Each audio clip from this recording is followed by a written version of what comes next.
So our WL Harley for customer build is done.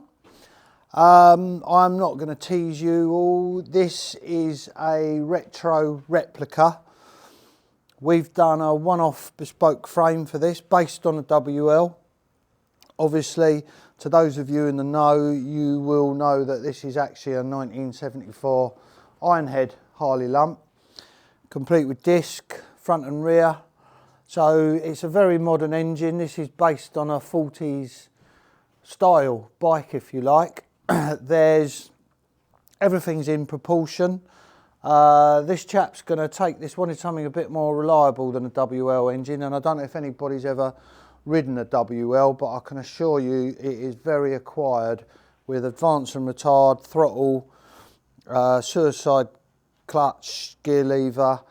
So this is a modern take on it, but with a lot of WL bits. The tank, people would say, yeah, that's a WL tank. It isn't. It's it's a Harley tank, but it's been fabricated and adapted to suit this frame. We actually had, and I will show it to you, although unfortunately one of the workshop dogs got hold of it. He actually gave us Airfix or Tamiya, whatever model of a WL, and we had the frame. So we based our shape from a model kit. So I'll show you that later. It's pretty straightforward, really.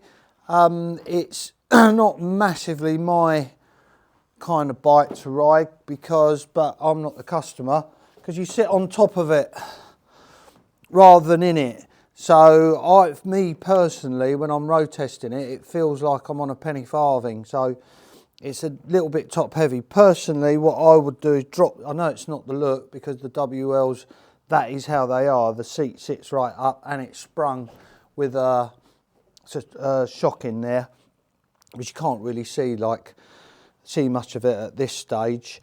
We've obviously put modern touch to it all. This has got indicators,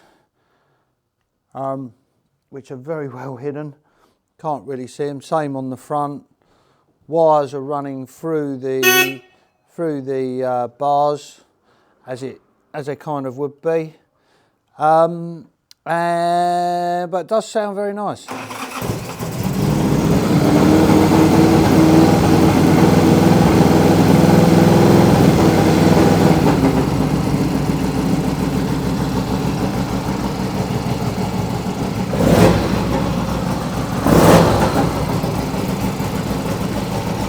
It's making the floor vibrate as a Harley would.